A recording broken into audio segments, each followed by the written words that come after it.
Muy buenos días, hermanos. Antes de comenzar el sermón, quiero hacer dos anuncios.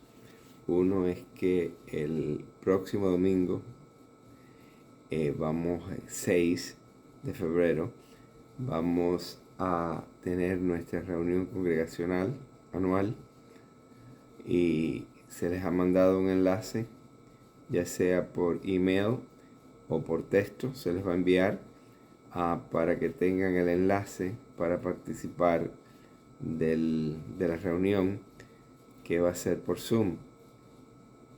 La otra cosa es que quizás es muy probable que el próximo domingo ya comencemos a reunirnos nuevamente en persona en la iglesia. Si este es el caso, lo vamos a hacer a las 11:30 de la mañana, como de costumbre. Esto también se les avisará por texto o por email.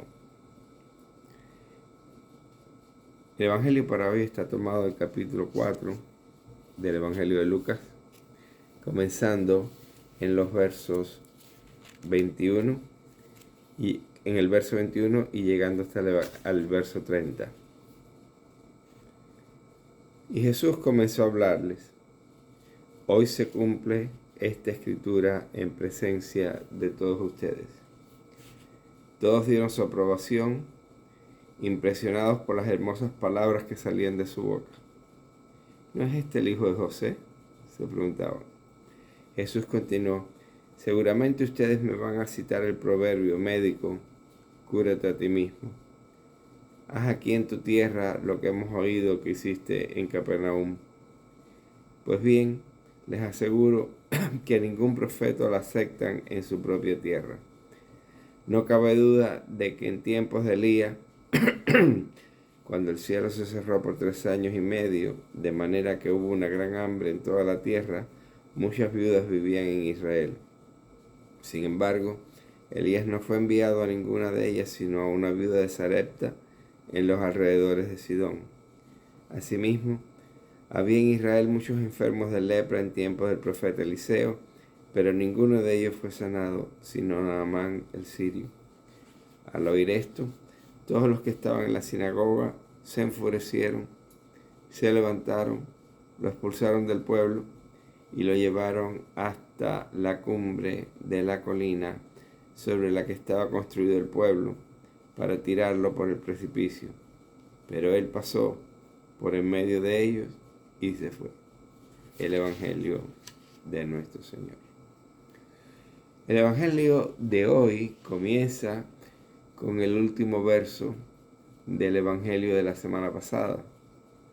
Jesús estaba en la sinagoga, había sido invitado a leer y comentar el rollo del profeta Isaías, y su primer comentario sobre lo que había leído fue decir: hoy se cumple esta escritura en presencia de ustedes.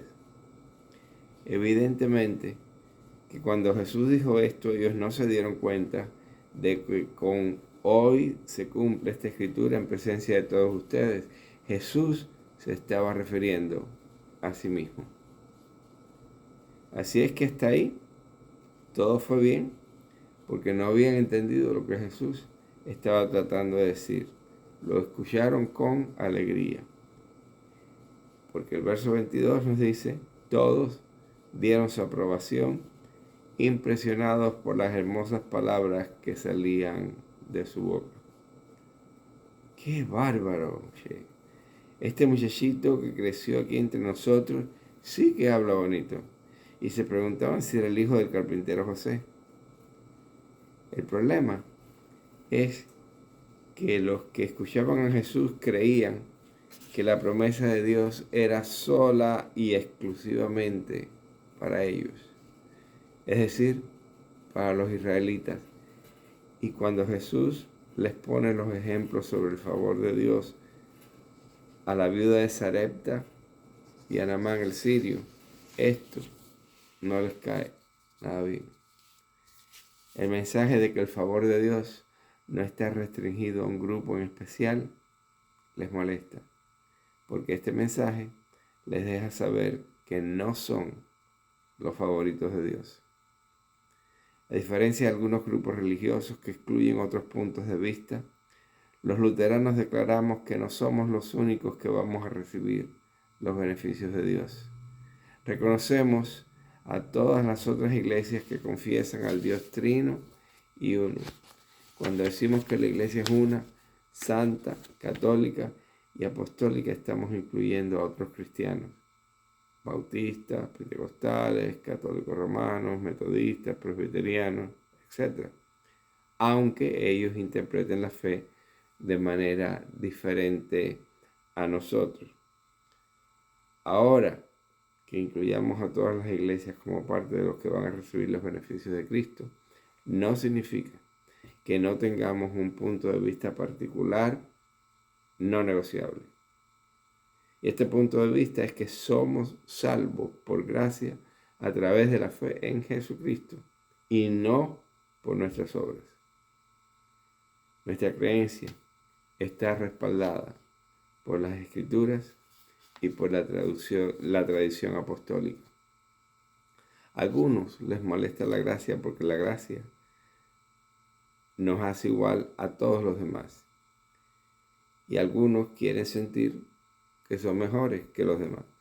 Esta gracia que nos hace iguales a todos es la explicación de lo que dijo Jesús, de que los primeros serán los últimos y los últimos serán los primeros. Los que estaban en la sinagoga con Jesús estaban enfocados en su propia religión, en su propia raza, en su propia herencia. Y por esta razón les molestó que les recordaran que Dios quiso ser generoso con otros que no pertenecían a su mismo grupo.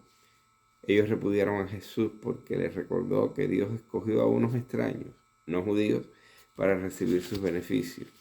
En el caso de la viuda de Sarepta, Dios proveyó el alimento que necesitaba. En el caso de Naamán el sirio, Dios lo sanó de su lepra. Somos salvos por gracia a través de la fe en Jesucristo, sin que cuenten nuestras obras ni nuestros propios méritos. A los que viven con la expectativa de recibir privilegios únicos por parte de Dios, no le gustan las buenas noticias de que el amor de Dios es incondicional y universal. ¿Para qué molestarse en servir a Dios si Dios nos perdona sin que tengamos que hacer nada? Esa sería la pregunta que se hace, ¿no? El perdón de Dios no es la meta que perseguimos. El perdón de Dios es algo que ya tenemos, porque Jesús murió en la cruz por nosotros. El perdón de Dios no es la meta, sino el comienzo de nuestra vida de fe. Es por eso que el bautismo es un sacramento tan importante. Sabiendo que somos perdonados, Dios nos invita a vivir agradecidos por lo que Él ha hecho por nosotros. Para algunas iglesias, el bautismo es solamente un testimonio público de haber creído, pero para nosotros, los luteranos, el bautismo es el sello de lo que Dios hace en nosotros al perdonarnos nuestros pecados y hacernos parte de su pueblo. Ser bautizado, entonces, significa reconocer la necesidad de la gracia de Dios. Los mandamientos nos hacen saber que necesitamos la gracia de Dios porque nos muestran que no podemos obedecer a Dios y por lo tanto son el espejo que nos muestra que somos pecadores. Por eso les llamamos ley. El perdón de Dios es la seguridad de lo que Dios nos ha hecho. Nos ha salvado por los méritos de Jesucristo y por eso le llamamos evangelio, es decir, buenas noticias. En el bautismo se nos aplica el evangelio, es decir, el beneficio de lo que Dios ha hecho por nosotros. Al bautizarnos estamos renunciando a funcionar con nuestras propias baterías que se gastan, las obras, para cumplir la ley y estamos comprometiéndonos a usar la corriente alterna de la pared, la justicia de Cristo, que nunca se gasta. La ley es un mandato. El Evangelio es el anuncio de una buena noticia. En el bautismo recibimos los beneficios de la cruz y la gracia de Dios, que son el centro de nuestra fe cristiana. ¿Qué sucede entonces con la ley? ¿La tiramos a la basura? Absolutamente no. Pero a la luz de la gracia, todo lo que dice la ley deja de ser mandamiento y se convierte en invitación para seguir el camino de la cruz en respuesta a lo que Dios ha hecho por nosotros. El bautismo proclama a gritos un evangelio de salvación por gracia a través de la fe y nos concede la vida eterna, porque cada vez que proclamamos el evangelio de Cristo estamos rompiendo las cadenas de la muerte. La vida triunfa, la vida tiene la última palabra. Dios no tiene favoritos. No hay ningún grupo especial que recibirá los beneficios del ministerio y el sacrificio de Cristo, porque el sacrificio de Jesús es para todos. Cuando decimos que Dios nos salva sin que nuestras obras intervengan para nada, estamos diciendo que Dios va a tratarnos a todos de la misma manera, que Dios nos va a dar a todos la misma oportunidad, que Dios no prefiere a unos hijos sobre otros hijos, que el perdón de Dios no depende de lo que hacemos, sino que es algo que nace espontáneamente del ser de Dios y está disponible para todos porque Dios es amor. En otras palabras, la salvación por gracia a través de la fe es reconocer que Dios no nos da lo que nos merecemos, sino lo que necesitamos. Por eso es que Jesús dice en el verso 21, hoy se cumple esta escritura en presencia de ustedes. Las escrituras no son una narración, sino la proclamación de Jesús en todo tiempo y en todo lugar. La justicia de Cristo absorbe todos los pecados, tus pecados, mis pecados, los pecados de todos, por ti, por mí, por todos. Las iglesias que enseñan que la fe es una decisión que uno toma o un trabajo que uno hace, son una amenaza al Evangelio, porque la fe no es nuestro propio trabajo, sino el trabajo de Dios.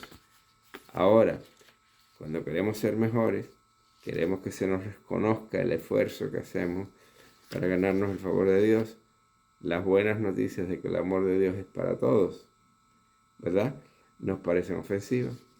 Y eso fue precisamente lo que le pasó a los que estaban escuchando a Jesús.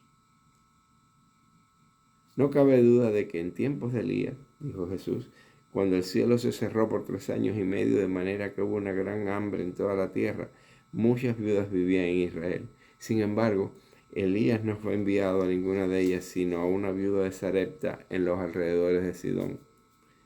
Asimismo, había en Israel muchos enfermos de lepra en tiempos del profeta Eliseo, pero ninguno de ellos fue sanado, sino Naamán el sirio.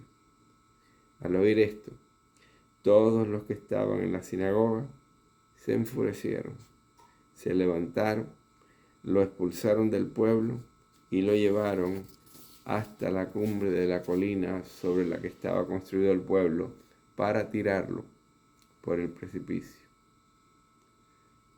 Por lo tanto, el Evangelio de Dios nos da una pista, es un avance de que el ministerio de Jesús será de tropiezo en tropiezo y que su muerte futura será la crucifixión.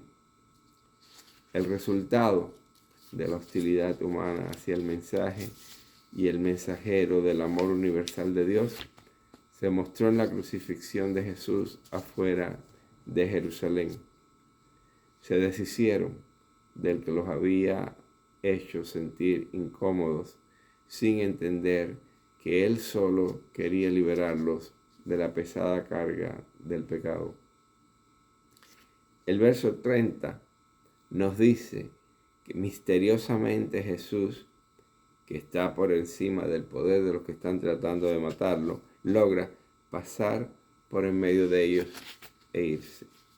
Y esto es un símbolo de la resurrección, en la cual Dios muestra que está por encima de los que mataron a Jesús y que tiene la última palabra, trayéndolo nuevamente a la vida.